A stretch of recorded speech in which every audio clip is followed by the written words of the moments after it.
Здраво на сите, добре дојдовте на уште едно видео на каналот Татунчо во форма на интервју со наближувањето на зимата.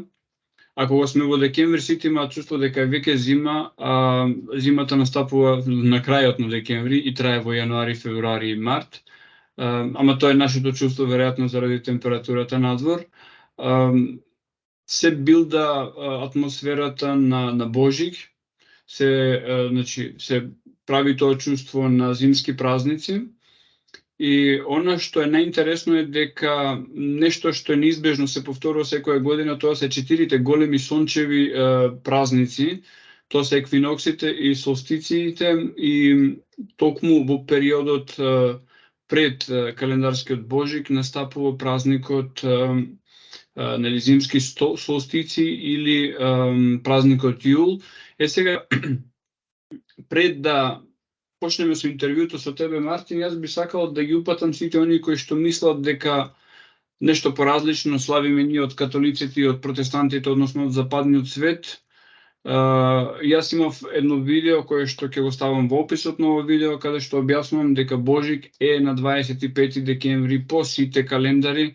Фактот е тоа дека ние имаме малце неточен календар во астрономска смисла, додека сите оние кои што имаат православно календарче дома ќе видат дека по новото сметање на 7 јануари кореспондира 25 декември од стариот, така што 25 декември и по јулијанскиот календар. И апсурдот така да јулијанскиот календар се вика јулијански по паганот Јулиј Цезар. Значи, зимска краткоденица или зимски солстици. Да почнеме тука, Мартин.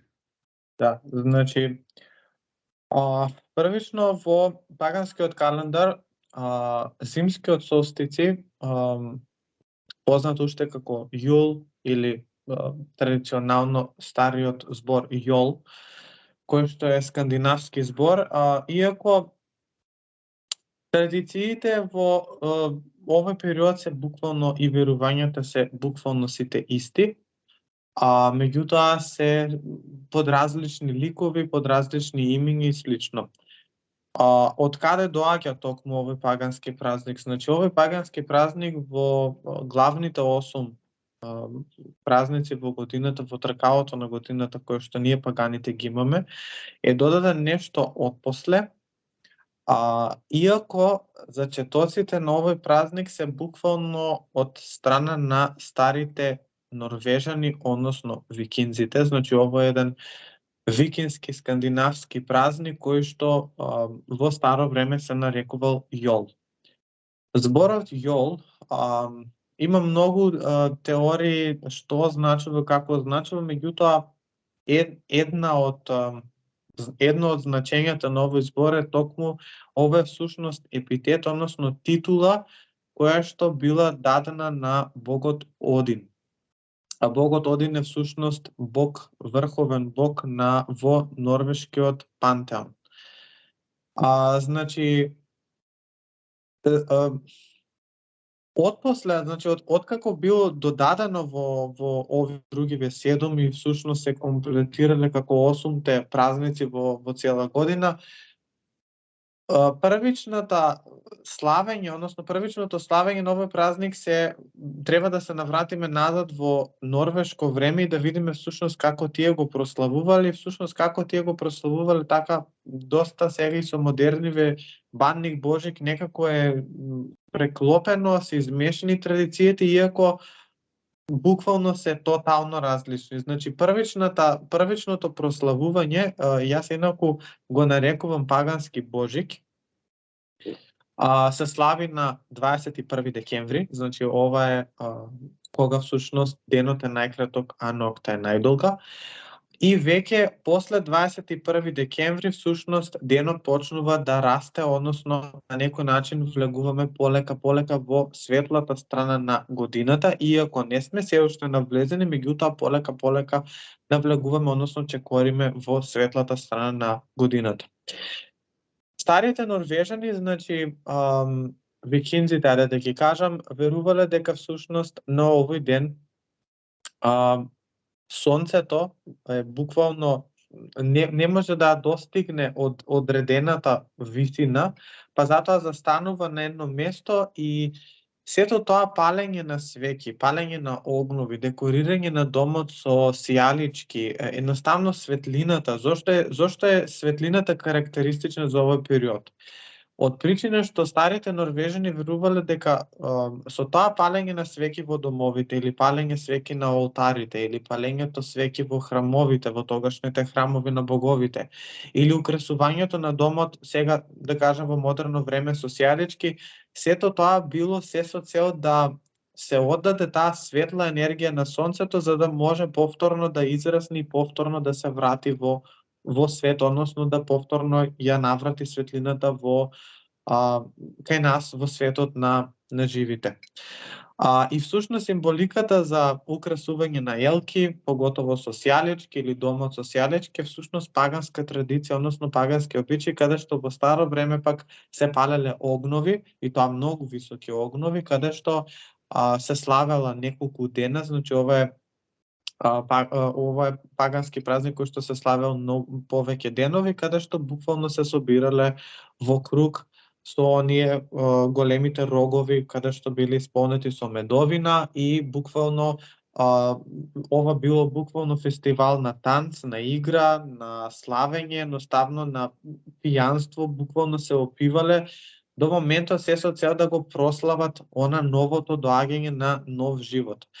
Значи во многу култури овој период се прославува раѓањето на нов живот, односно доаѓањето на светлината во овој свет, па затоа во паганството има доста празници, значи покрај јул или јол, овој период се прославува Сатурналија, која што е римски, односно пагански празник за римјаните кои што го прославувале, потоа Сол Инвиктус, кој што буквално празник на сонцето.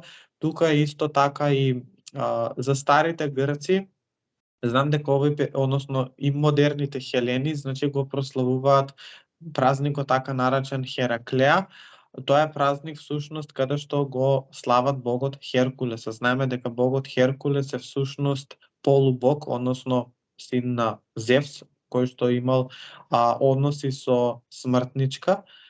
И всушност го прославуваат богот Херкулес и тоа се поврзува со христијанството, каде што пак во христијанството го прославуваат Исус, каде што пак Исус е син на Бог и воедно мајка му е смртничка. Така да ја гледаме поврзаноста и тука во тој дел. Има доста, знам дека не можам да навлезам во тој систем, иако знам дека доста од хеленистите, односно грчките пагани, имаат доста дебати на оваа тема, дека всушност тоа раѓање на Исус и сите тие митови и легенди поврзани околу тоа дека се всушност превземени од Херкулес и митот на Херкулес и славењето на Херкулес овој период, меѓутоа бидејќи јас го следам норвешкиот пантеон и словенскиот пантеон, така да не можам да дискутирам околу тоа, меѓутоа можеме да видиме буквално сличноста на прославувањето на работите и како се одвиваат некои работи. Така да многу народи овој период буквално го прославуваат сонцето. Значи ова е еден огнен фестивал каде што се прославува доаѓањето на светлината, каде што сваќаме дека сме буквално на среде зимо, каде што сме буквално на среде ладно и сето тоа сега нешто модерно кое што го има денес, а е базирано на нешто традиционално, се всушност 12 дена пред Божик, Крисмас, како што го викаат во Америка, како што го слават, тоа буквално нешто кое што се славело традиционално и во старо време. Зошто баш бројот 12, бидејќи поради тоа што во скоро секој пантеон постојат 12 богови.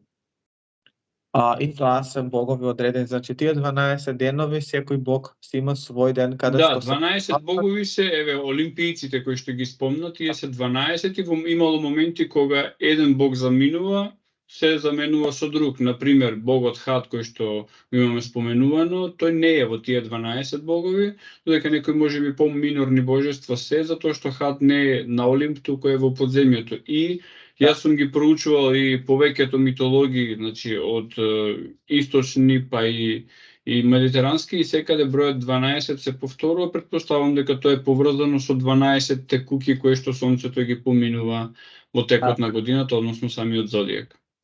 Да, и затоа и овие 12 денови значи се посветени каде што како последни, да кажам, каде што нели потоа се слави нова година и слично. Значи ова е период каде што се прославува доаѓањето на сонцето, се изведувале ритуали и едни од активностите кои што се изведуваат тоа е всушност отпуштање на работи кои што повеќе не ни служат, односно работи кои што сакаме да ги отфрлиме во тие огромни огнови кои што се палеле, значи најчесто се фрлале, значи работи кои што ги запишувале на листови или без разлика што и да, и потоа ги фрлале во огнот символично да го изгорат она кое што не им е потребно, односно да го исфрат од животот, и се со новото раѓање на сонцето, односно нов живот и преродба на работите. За разлика од и повторно, ова е едно од работите кое што христијанството е превземало буквално, е тоа всушност дека овој празник, за разлика од другите пагански празници, каде што се слават во надворешна атмосфера, односно надвор, во старо време тоа исто така се прославувале надвор, како што е Стоунхендж, и многу други локалитети пагански, Јол е празник кој што се прославува дома. Јол е всушност празник кога се прославува во домашна атмосфера со пријатели, со роднини. Во старо време буквално се собирале цело село на едно место, тоа најчесто биле во таверните, во храмовите не се изведувале овие ритуали, иако се жртвувале одредени животни во храмовите пред самиот ритуал, меѓутоа сега зошто се жртвувале животни на овој празник? Од прва причина се со цел да ги задоволат боговите на плодноста, за да може наредната година да биде поплодна годината, да биде поберикетна и слично, меѓутоа од друга страна се жртвувале животни на боговите, а потоа нели крвта, односно животната енергија да оддадат на боговите, додека самото месо, односно самото животно било готвено и потоа било сервирано на тие огромни трпези, каде што буквално било се верувало дека тоа месо е всушност благословено и дека енергијата на боговите и самиот благослов е во тоа месо. И најчесто се случувало, значи се собирале во тие таверни на големи маси со оние големите, значи рогови кои што били исполнети, како што кажав, со медовина, а медовината е многу актуелна овој период, односно периодот на Јол, бидејќи медовината е буквално напитокот на боговите, така се нарекувало, и затоа медовината е доста свет напиток, како што е за христијанството виното, црното вино, кое што символизира крвта на Исус, иако па ќе кажеме во паганството се користи црното вино и се користело, тоа е всушност свето на богот Дионис. Меѓутоа овој период актуелна е медовината, која што, како што кажав, поврзана со тие скандинавски и нордиски традиции и култури. Друга работа која што исто така интересна да се спомене како факт е многу и кои што не знаат зошто буквално се китат елки, зошто се китат дрва и слично. Во старо време, ќе кажам овој празник бидејќи се прославувал дома, старите норвежани и пагани верувале дека всушност поготово оние кои што се зимзелените дрва, кои што остануваат и во текот на зимото, веруваат дека сите надприродни суштества, како поготово самовилите, добрите духови, џуџињата и слично, буквално се вселуваат во овие зимзелени дрва, а со самото носење, значи буквално они ги сечеле овие дрва и потоа ги носеле во своите домови и ги кителе. Тоа е символично како ги дозволуваат да тие духови навлезат во нивните домови, едноставно ги заземуваат, да кажам, односно со работка со луѓето, односно паганите, со духовите, се со цел да ги донесат во нивниот дом, за да биде, за да имаат еден компромис, да кажам. Меѓутоа со самото тоа китење, всушност тоа биле како подароци, односно дарови кои што буквално луѓето ги давале на овие духови, се со цел да можат да ги зазимат. И она традиционалното оставање на млеко со колачи поделката е буквално понудата која што ја давале како жртва на тие духови кои што биле, да кажам, прилепени за тоа дрво. И потоа христијанството, нели, и најразлични други, како и други традиции, меѓутоа превземено е китењето на елката и слично. Меѓутоа сега се прави со вештачки елки и слично, али во старо време тоа го правеле со буквално живи, односно цечени Па од не во шуми. толку старо време, кога јас бев дете, татко ми знаеше да донесе зимзелено дрво и сечено од шумата. Да, тоа меѓутоа тоа е многу поретко. Сакам да кажам дека оние правилните како го правеле во порано време и тоа не го декорирале со, мислам, тоа не биле типични декорации кои што се ставале на елките, па ќе кажам тоа биле повеќе понуди кои што ги оставале на самото дрво, се со цел да ги понудат на духовите. Најчесто се оставало некои сушени плодови, некои биле закачувани, некои биле едноставно така оставени на самите гранки. Исто така се ставале некои кристали, камења, делови од некои животни, например рок или било што, се со цел да се дадат тие понуди. А потоа на обично на 30 април, околу Белтеин, да кажам, тој период е всушност кога тие елки, додека биле во домот, ги изнесувале и, бидејќи Белтеин е всушност празник, огнен фестивал, значи ги ставале во самиот тој оган да изгорат, се со цел да се ослободат тие духови, за да можат повторно да одат во природата, бидејќи тогаш е, нели, доаѓањето на пролета, односно 21 март, меѓутоа тоа се правело на Белтин, значи се чувале се до Белтин, а потоа на Белтин се ослободуваат, ги ослободуваат духовите да повторно одат во природата, се до нареден јол. Сега символиката... Претпоставувам и немале лампиони во тоа време. Да, дефинитивно, да. Тоа е сега модерно, значи украсување и слично, за да биде естетски, да кажам, и убаво за од страна на око, меѓутоа тоа не било порано така. Сега символиката за ѕвездата која што се става на врвот на елката, тоа е искрено модерно, иако порано тоа не било, меѓутоа символиката на ѕвездата е сега ѕвездата на Исус, односно ѕвездата кога се појавила, кога Исус се родил. Меѓутоа, ако гледаме од паганска страна, ѕвездата како символ на светлината, а бидејќи буквално празников е посветен на светлината и буквално прераѓањето на работите, така да и од паганска гледана точка е буквално символизација на светлината. Тоа е нешто додадено сега во модерно време, кое што не било до тогаш. Меѓутоа, пак ќе кажам, се со цел да се преклопат некои од работите. Добро, тоа може да се поврзе и со Венера, која што е доста сјајна ѕвезда на небото, односно доста сјајна и се предпоставува, значи ова не се точни астрономски пресметки, дека ѕвездата за која што се зборува, нели, дека била над Витлеем во времето на Исус, дека станува збор за практично конјункција на Јупитер и Венера, две многу сјајни ѕвезди, што значи конјункцијата создава уште еден голем сјај и сите оние кои што го имаат наблюдувано Јупитер знаат дека само Јупитер е поприлично сјајен на небото, а можеме да замислиме конјункција од две така сјајни планети колку може да принесе.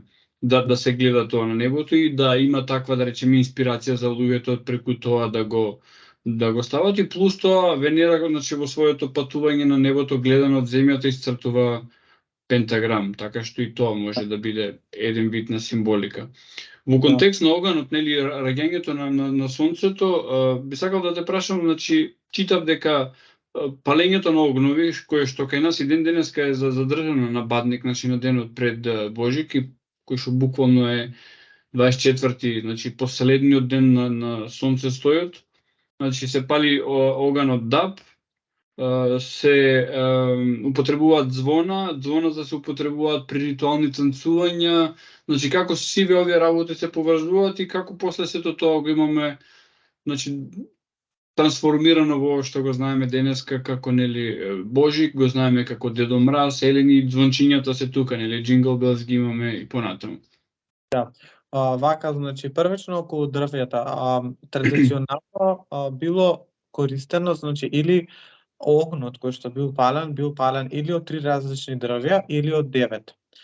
Од 9 различни дрвја, за жал немаме некои податоци, имаме само предпоставки кои дрвја би можеле да бидат, меѓутоа за сигурно имаме дека оние главни 3 дрвја кои што се користеле за палење на тој свет оган, да го кажам, е всушност дабот. Дабот како дрво кое што значува моќ, сила, енергија, бидејќи дабот е поврзан со буквално сите богови на небото, небесните богови, бидејќи дабот е се уште наречен како крал на шумите и крал на сите дрвја. И затоа богот Јупитер, богот Зевс, богот Тор, сите овие богови кои што се поврзани со грмотевици, со небесата и слично, се поврзани со ова дрво. И затоа дабот е тука како првично дрво. Второ дрво кое што било користено, тоа е смреката. Смреката од аспект, значи смреката првично било гледано како најзаштитно дрво, односно моќта првен од дабот, второ заштитата, односно смреката.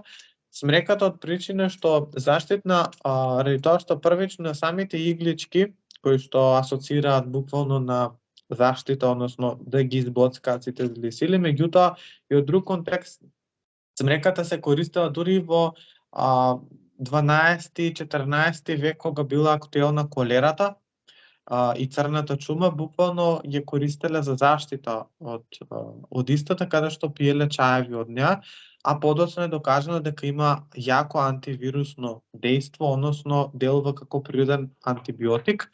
Така да од тој аспект се користела смреката и последно дрво кое што се користело било јасенот. Јасенот како дрво кое што во нордиска митологија, значи јасенот е она столбот кој што ги држи сите 9 светови. Значи јасенот е всушност порталот на одредени светови, па затоа се користел во комбинација со овие 3 дрвја и огнот кој што се палел буквално за тоа. Не е огнот, окей, можам да кажам дека да, актуелен е за овој период, меѓутоа во сите пагански фестивали, општо во паганството огнот има голема улога, од причина што огнот, символично за огнот е отварање на портал. Значи, самите ритуали затоа се изведуваат покрај оган или барем мора да има оган запалено. Се со цел да се отвори портал на другата страна, да сите молитви што ги упатуваме кон боговите, да духовите кои што се повикуваат за ритуали, 4 елементи или било што, се со цел да имаме некаква интеракција. И затоа најчесто во огнот се ставаат, односно се додаваат жртвениците, односно самите понуди од храна, пијалоци, било што, значи се истураат буквално во огнот, се со цел како огнот еден портал, односно на врата каде што боговите или духовите многу побрзо ќе ги добијат оние дарови кои што се оставаат. Инаку поврзаноста на Дедо Мраз со овој период, Дедо Мраз е буквално инспирација од Свети Никола, Свети Никола е инспирација од богот Один. Не ми е буквално во моментов тука, меѓутоа можам да отидам да донесам статуа од богот Один, чисто да видиме некои разлики, односно... Ќе вметнеме како слика, Мартин. Ќе ми пушти слика, ќе вметнеме како слика во видео. Да. Значи, буквално богот Один, како што кажав, зборот Јол е всушност титула на кој што била дадена на богот Один. Богот Один е главен, кој што е врховен бог во нордискиот пантеон.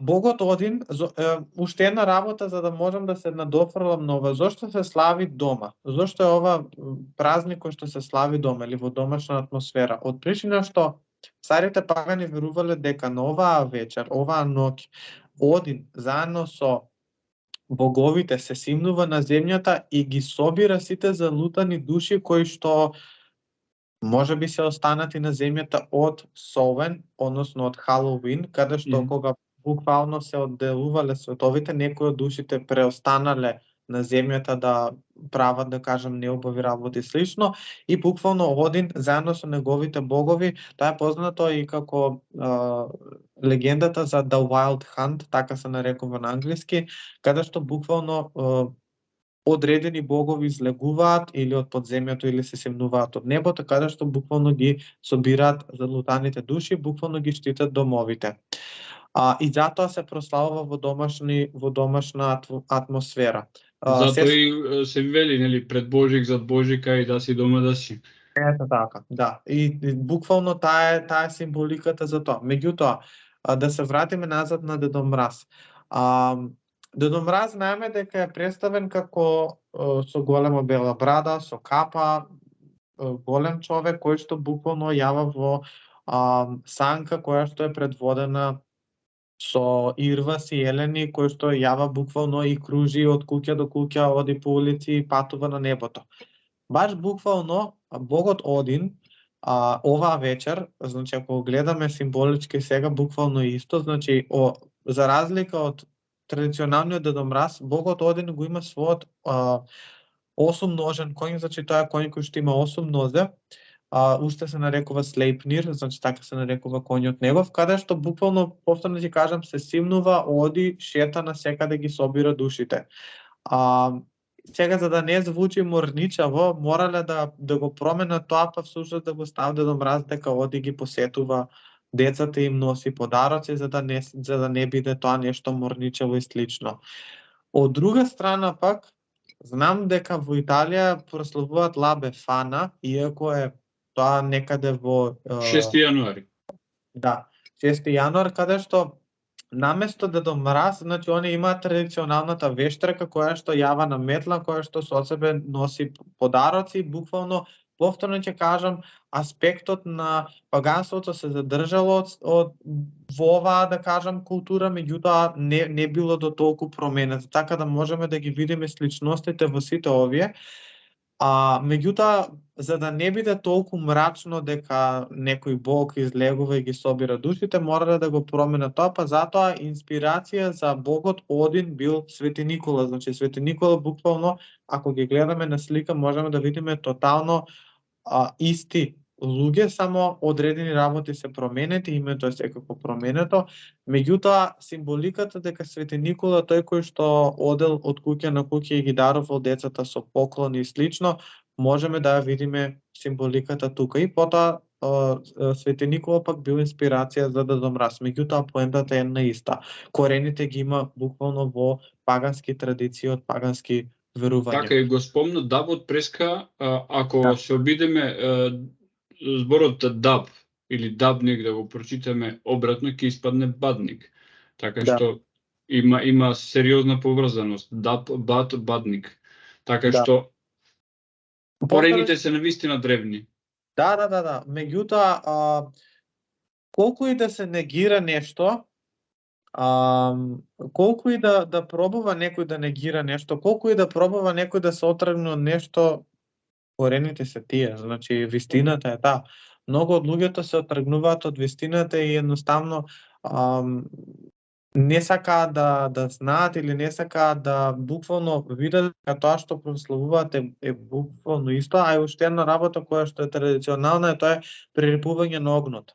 Така да тоа и до ден денес се практикува, иако црквата тоа го забранува и самото палење на огнот и слично, меѓутоа тоа до ден се практикува. Така да тоа исто така древна активност, ајде да кажам, која што се практикувала и во старо време, повторно со тој прелаз, односно со тој премин од едно во друго, значи со прерипувањето на огнот, оставаме позади се што е неубаво, оставаме се што е, да кажам, болести, неубави работи, слично, со тоа прерипување всушност влегуваме во нешто ново, повторното раѓање, аспектот на враќањето на сонцето на земјата, враќањето на светлината на земјата. Така да традицијата за прерипување преку огнот е всушност тоа, преминот од едно во друго. Како што кажав, огнот е самиот портал помеѓу световите, значи буквално од нешто неубаво го оставаме позади, прерипуваме преку огнот и всушност продолжуваме напред со среќа, односно и огнот како водич во темнината за да може да ни ги отвори патиштата. Така, Мартин, луѓето што го следат овој канал тебе те знаат, нели, како билкар, како човек кој што се занимава и со духовност, и сега со овие разговори гледаме дека имаш доста знаење и доста познавања, па освен првата книга која што беше, нели, Даровите на големата мајка природа, дали пишуваш нешто, дали спремаш нешто ново кое што ќе биде како траен белег за твојата работа? Да. Значи, да, дефинитивно, првично во моментов се занимавам со, патувам низ цела Македонија, се занимавам со собирање многу податоци колку што можно повеќе, иако ќе има втор дел и од мојата прва книга која што е за билки, оваа втора книга ќе биде наменета, да кажам, се со цел да се преродат нашите стари практики. Значи, оваа книга ќе биде духовна книга, ќе биде од аспект на фолк магија, ќе биде од аспект на бајање, на различни молитви кои што ги употребували, како сето тоа се врзува со паганизмот и слично. Иако ќе има и, да кажам, мој удел и моја гледна точка од работите, меѓутоа во моментов се занимавам со собирање на што е можно повеќе информации, тоа не информации да бидат од интернет, бидејќи јас сум многу против тоа, искрено, тоа знам дека го знаеш и ти. Так. Јас следам на работи кои што се практикувани, искуства, така да одам кај оние луѓе кои што знам дека се духовни, без разлика бајачи, вештари, вештраки, магови, слично, се со цел да соберам повеќе информации за да можам да ги соберам на едно место, да ги ставам во една книга и потоа да ги издадам, за да можат народот да видат дека тоа всушност не е изумрено, бидејќи е штета да тие работи се заборават и останат во историјата незапаметени и било што. И една од работите која што кога ќе посетам некои такви стари луѓе, бајачи, гледачи или слично, кога ќе речат многу ми е криво што нема кој да ме наследи. Има толку големи фамилии, меѓутоа никој не се интересира да ги наследи, никој не се интересира да превземе нешто. Така да, од тој аспект одлучив да почнам да собирам колку што е можно информации повеќе и да ги ставам во една книга за да може да биде издадено и да тоа знаење не изумре, односно за да може да се пренесе потоа повторно да ги вратам, да кажам, луѓето назад во своите корени. Јас ќе бидам еден од првите кои што ќе се претплати за таа книга. Мартин, ти благодарам за ова исцрпно објаснување. Ние се гледаме во некој наредно видео за некои наредни теми кои што ќе бидат актуелни. За сега ти благодарам, има и среќни прославувања кои да се тие и секој добро. Ти благодарам и тебе уште еднаш, поздрав до сите и секој ти добро.